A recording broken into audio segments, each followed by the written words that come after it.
Hi everyone, Elsie Jensen here. Today we are going to make a chicken Parmesan melt and we're going to start prepping 2 sourdoughs. So let's start with our chicken breast. We are going to cut it in half to make it nice and skinny. And then we're going to cut off any little bits of fat because those won't be good on our sandwich. There, and a little right there. And now, throw that away. Done with my knife. We're going to use my mallet here and we're just going to, or my meat tenderizer, and we're going to just hammer out our chicken just a little bit thinner. This is going to allow it to cook up quickly when we fry it. So just into a nice thin kind of fillet. And this is a boneless, skinless chicken breast. Perfect. Now we're done. Give my hands a quick wash. Okay. So now we're going to make a little seasoned dredge, kind of an Italian seasoned dredge for our chicken parm. So we're going to use a little bit of bread flour. You probably don't need more than a half a cup, just enough to really dredge it completely. And we're only doing 2 fillets. Then we're going to use some Italian seasonings. So this is Italian medley, but it's the same as Italian seasoning. And we want a good amount, about a teaspoon and a half. And then we're going to use some garlic salt. And perfect. I'm going to use my fork and we're going to give it a nice little stir up. Perfect. And then what we're going to do is I'm going to dredge each piece of chicken in it. But before we do that, let me get my egg wash done so that we can make the egg wash for our breading. And this is going to be for our chicken Parmesan melts. So I'm using 1 egg because I just have 2 fillets. And we're going to use about a tablespoon of cream or milk. You don't need more than that, just enough to give a little bit more body to the egg for our egg wash. Perfect. Just mixing it up until it's just nice and mixed. And now I'm going to get my breadcrumbs ready for the second part and my Parmesan cheese. But I want to just have it ready because I'm just going to use 1 hand to dredge. So we're going to dredge each chicken fillet. You have a question? Can you use milk if you don't have cream? Yep, you can definitely use milk, or you could even use buttermilk if you wanted to have a little extra kind of tang to it. And there we go. Or you could just use 2 eggs, but who wants to waste eggs these days? Okay, so we've got it covered. Now I'm going to take my breadcrumbs, seasoned panko breadcrumbs, and we're going to add it into our flour mix, just using up the rest of that. It was about 1/3 of a cup. And then we're going to use a little bit of Parmesan cheese as well. This is just finely grated. It works, shaved does not work too well with it. And we'll put about, I want to say maybe 2 tablespoons in there. You don't need much. And then I'm going to give it a nice mix. There we go. And we're making, since this is a small batch, we're only making 2 chicken parm sandwiches. You don't need a lot. So if you're making it for a bigger amount, just double everything. Okay, we're going to dip our kind of our dredged chicken fillet in our mixture where it's completely covered. And the reason we dredge it in flour first is so that the egg mixture will stick onto it. Otherwise, it likes to slide right off. There we go. And we're just going to keep covering it until we have all of it covered. And this is going to make the beautiful breading on our chicken Parmesan. So we got 1 fillet done. Now we're going to stick the other one in our egg wash. There we go, until it's nice and covered. And then all the way over here. And we're going to cover it with the rest of this. It's kind of always a little bit messy, but well worth it. There we go. And I'm just making sure I've got all of it kind of covered as best I can with our crumblies. There we go. I like to pat over a little bit at the top. And now we are done with our 2 things. So I'm going to put them over here and give my hands a quick wash. Okay.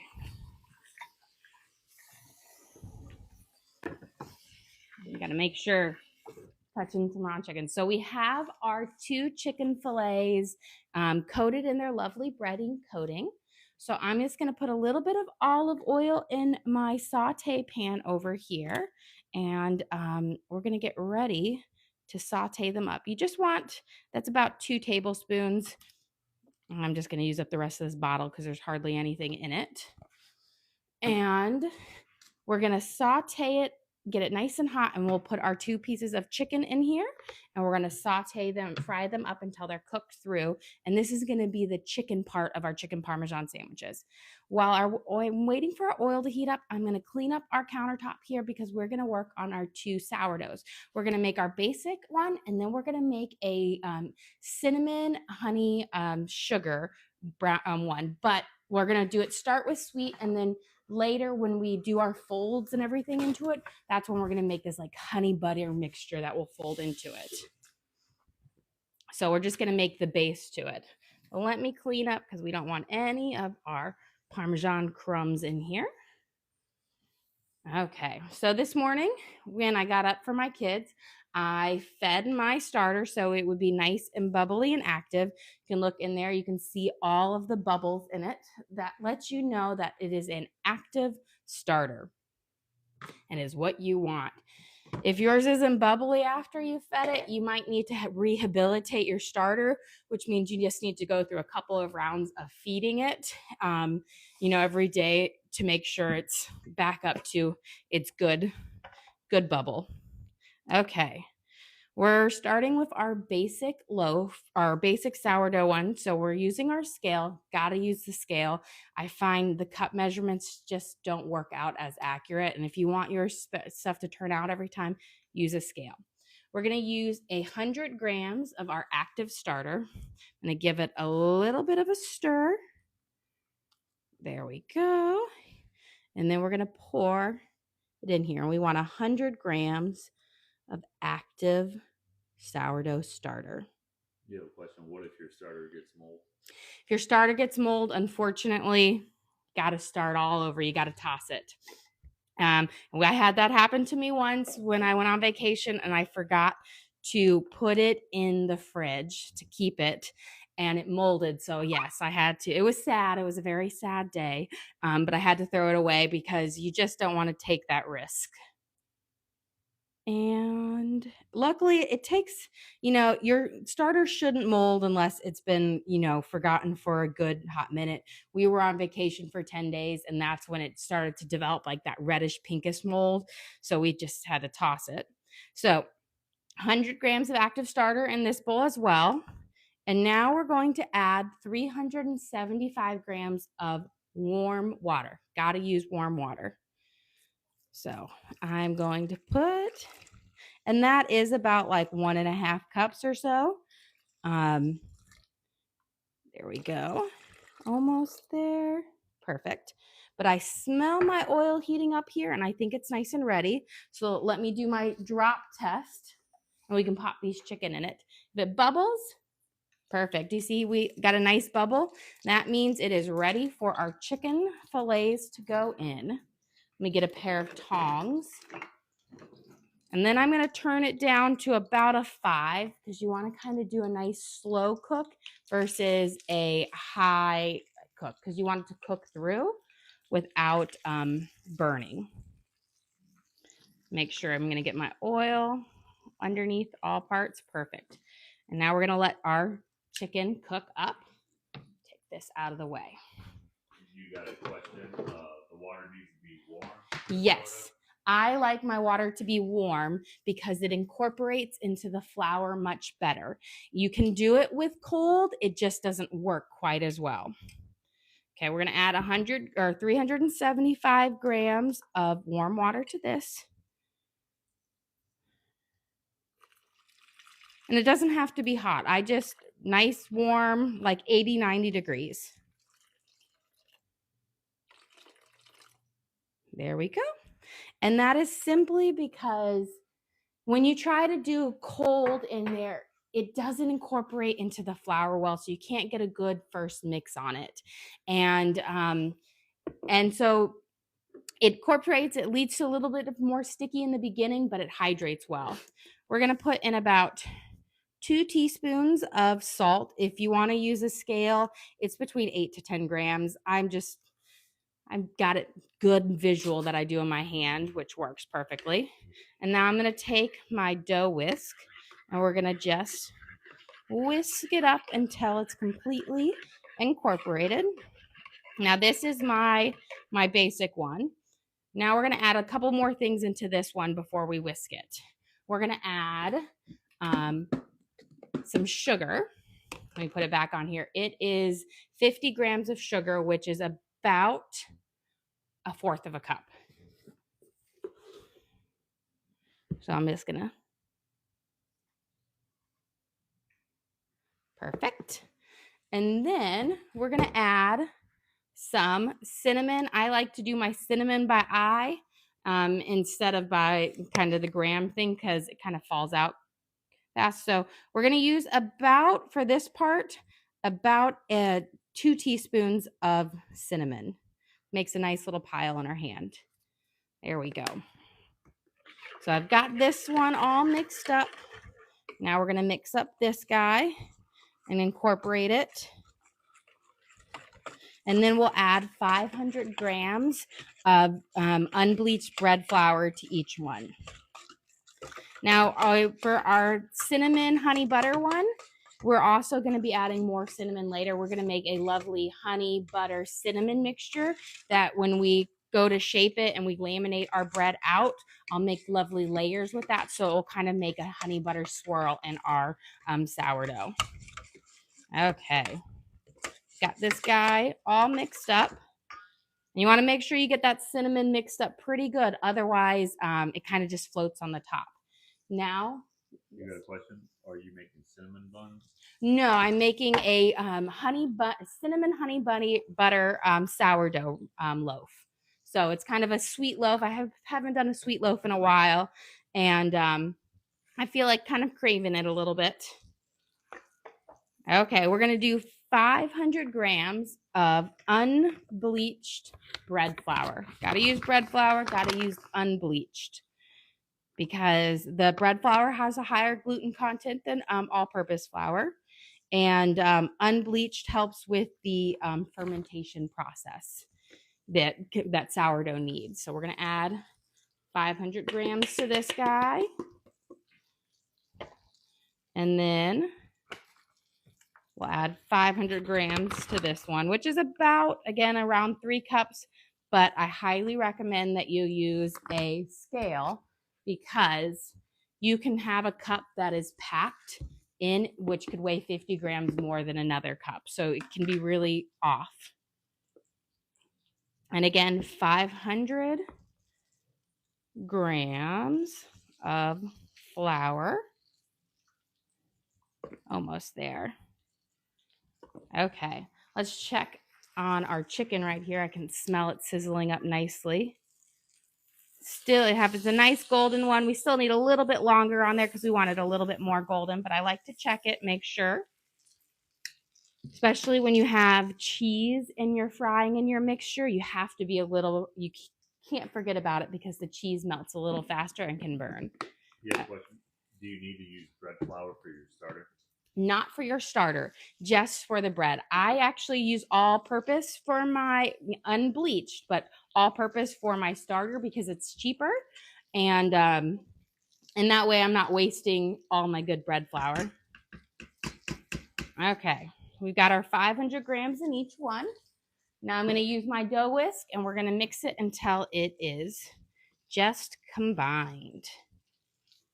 And then we'll let it sit and hydrate for about 15 minutes before we do our first sets of our folds and stretches, which are really important for developing the gluten in your bread.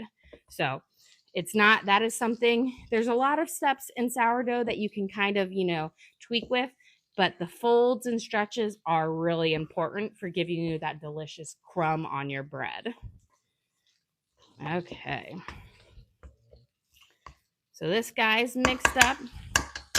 I'm going to try to get off all of this loaf in there. And now, beautiful. Let's get these guys flipped and turned. This is going to be for our chicken parm. Let that cook up on that side. Beautiful, nice golden crisp. Let's mix this guy. How many loaves will this make? This will make 2 good sized loaves. This is half of, we're going to be using the rest of this is the basic one, the one that I'm mixing up right now. This is about half of it. So it's a pretty good size loaf. I love to use them I'll make them, cook them up at dinner time. And then our leftovers, I love to use for grilled cheeses or sandwiches because they're absolutely delicious. Turn this guy down just a little bit. And now we're going to mix this up. And again, the reason we use the warm water is because it helps the flour hydrate a little bit faster, which is going to give me this lovely, nice, sticky dough right here. Versus if you use cold water, it would be a lot more shaggy and wouldn't kind of work in as nicely. Okay. We've got our 2 sourdoughs. First step done, where we've made the bases of them.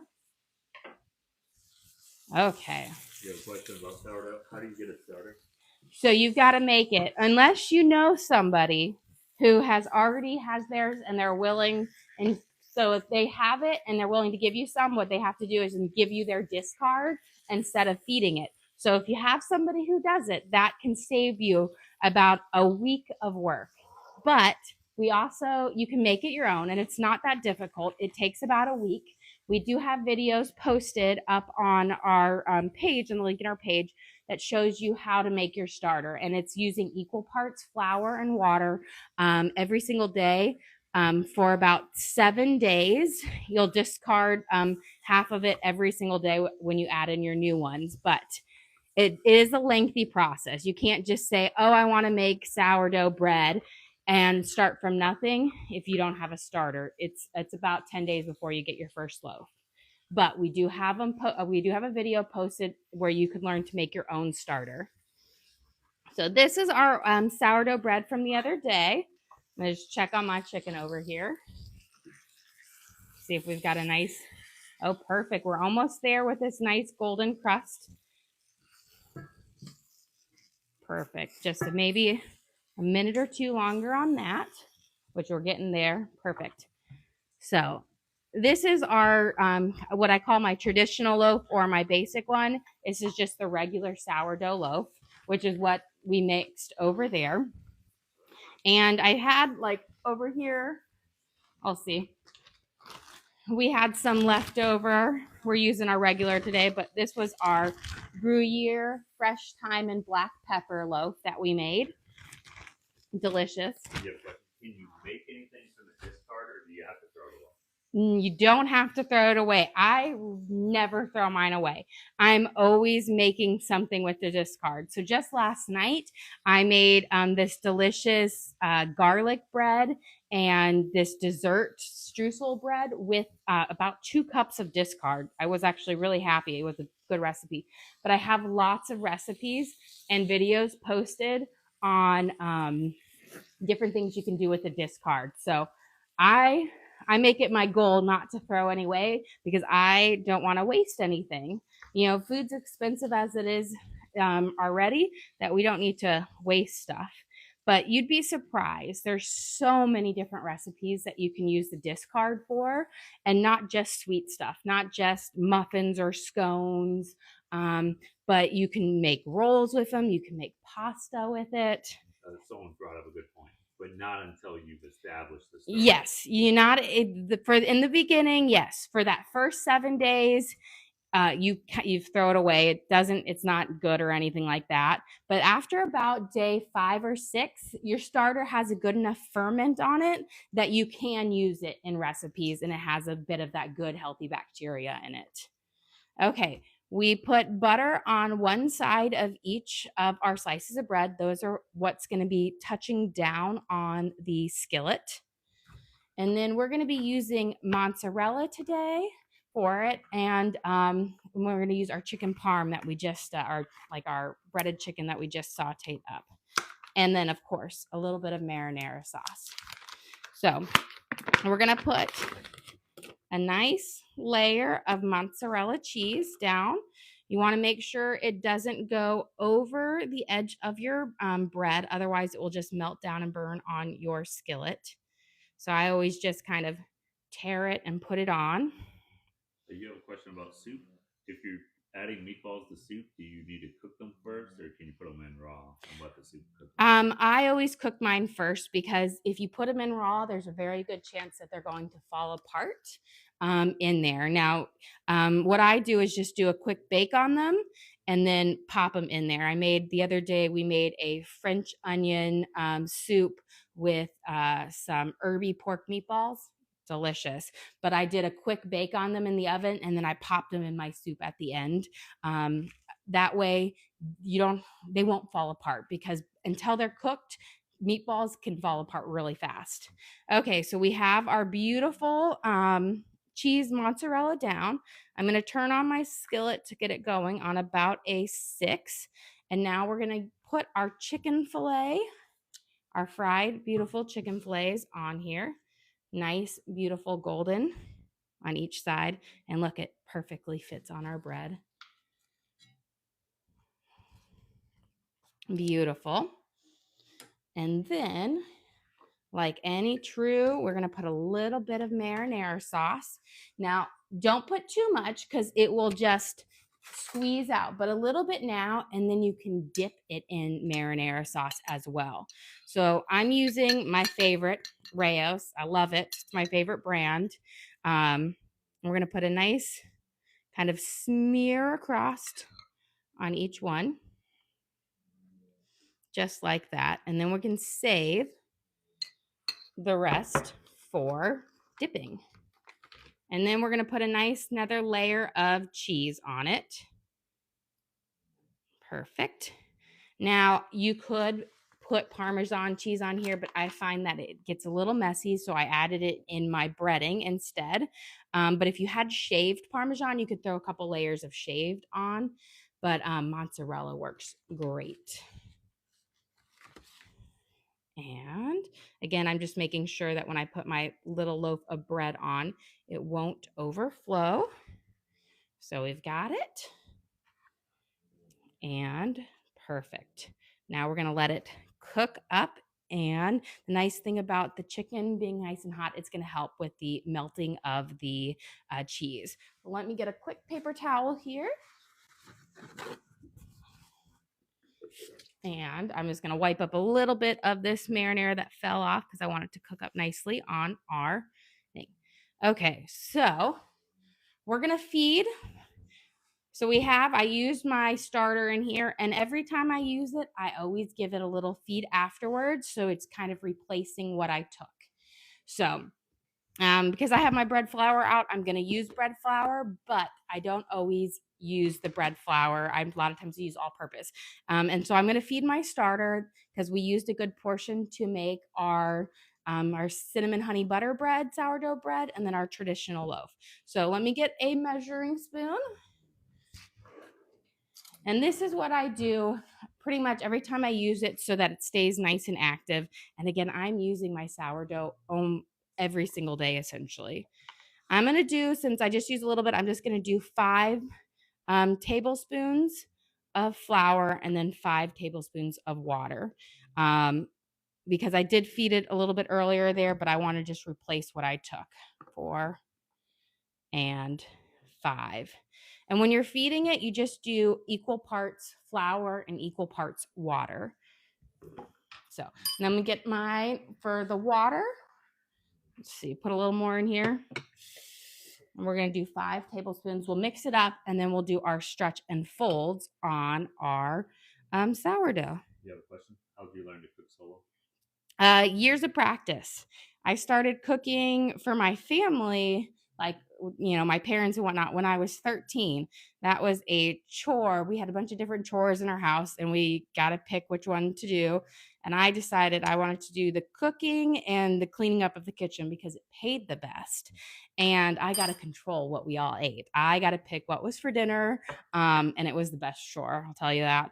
And so I started cooking at 13 for my family. And then I just loved it. I watched a lot of back in like the early 2000s, Hell's Kitchen was out, Top Chef. There was a bunch of cooking shows and I loved those and I watched them. And then my parents got me like the Gourmet magazine and Fine Cooking. And I just kind of, over the years, I just practiced and practiced. Now, I wasn't always perfect at cooking. I wasn't always great. I still make mistakes today. But in the beginning, it was a lot more rough. But now I've done it so long that it comes like a second nature to me. And that's what I always tell everybody. I said, it might be hard in the beginning, but the journey is well worth it, because if you can make delicious food for a fraction of the cost of going out, you're going to save in the long run, and you got a sense of accomplishment. Okay. I always like to, sometimes you get a little runniness on your jar. Make sure you clean it up, because once it dries, it's like concrete. It does not like to come up. So some people keep really neat jars and they'll put them like they change out their jars all the time. I just really do the quick clean on the outside, and if it ever gets too thick around the top, I just peel that off. But there's sourdough starter as fermenting, so it has these great bacteria in it that literally just keep it nice and healthy and kill off any bad bacteria that may enter. And then we'll put our little cheesecloth over the top. And now it's ready to sit back on the counter until I use it next time. Let's flip our grilled cheese, our parms, and then we're going to do our stretch and folds. Okay. We're doing our first sets of flips. And this is just to warm up the bread, melt the butter, and then our second time around, we're going to do for the nice golden crust that you get. Now, for our first sets of our stretches and folds, your dough, a lot of people complain that their dough is sticky, hard to work with. There's 2 ways you can work with it when it's sticky. You can really coat your hands with flour or coat your hands with water. Either one will help you prevent the stick. So I will do flour. I'll show you guys with flour with one and water with one so you can see the different methods. So if I'm going to do it with flour, I get a good handful like this, and I really coat my hands, and then I kind of coat the top of it just a little bit there. And then we do our stretch and our folds, which is pulling up and folding over, pulling up and folding over.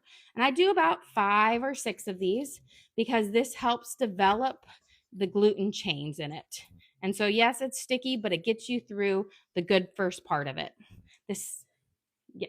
Have a question? Yes. So someone says her grandmother kept her starter in the fridge. Is there a difference to keeping it on the counter? Keeping it on the counter means you got to feed it every 2 to 3 days. You can, if you're going to be gone and you don't bake as much, like you only bake a bread once a week, then keep it in the fridge, because the bacteria in it, when it's in the cold, is not as active, therefore won't use up as much of the glucose that comes from the flour. So the fridge is just for people who aren't making sourdough as often, or if they're going on vacation or whatnot. But if you are using it every single day, you got to keep it on the countertop, because if you're using it in the fridge, you have to take it out for a couple hours before you use it so that it can get nice and active, and then you have to feed it. But it just means you don't have to feed it as often when it's in the fridge versus on the counter. It needs to be fed every 1 to 3 days. Now, I did the flour method with this one to sticky, and I'm going to show you with the wet hands method for this one. So just get your hands a bit wet. not soaking wet, but just like a little nice thing. And then you can pull up and fold, and you see how it does not stick to you when your hands are wet either. So both of those are good methods to use for the beginning. Now, as your dough sits and hydrates, it becomes less sticky. So by the time we are ready to do our laminating and shaping it, it will be less sticky and it won't be sticking as much to you. So it will be more like a dough. But sourdough is sticky in the beginning, but don't let that scare you. It's not difficult to work with. There's hacks to do it. Okay, we are just about done with our beautiful grilled cheeses or our Parmesan chicken melt. So let me get a plate and we'll do a little bowl because I said I like to dip them in a little bit of marinara sauce, and that will give you just that lovely, beautiful. So here's our first chicken parm. It gives you that nice tomato marinara flavor to it. Here's our second one. Gorgeous. And then, of course, have a little side of marinara sauce to dip in. So, guys, this is our wonderful chicken Parmesan melt. We made our lovely chicken where we hammered it out, and then we coated it in an Italian seasoning flour, breadcrumbs, and Parmesan cheese, fried it up. Then we used mozzarella, marinara sauce, and of course our sourdough bread to make our delicious Parmesan melts. And then we prepped our 2 sourdoughs. We have our basic loaf, which is the same bread that we used on our melt, and this is going to be a cinnamon honey butter loaf. Well, guys, thank you so much for joining us. Don't forget to like and subscribe. Also, feel free to message us or comment if you have any cooking questions or recipes you'd like to see us try. We always love to try to make new things and answer any questions that you guys might have. Again, thanks so much for joining us. Don't forget to like and subscribe.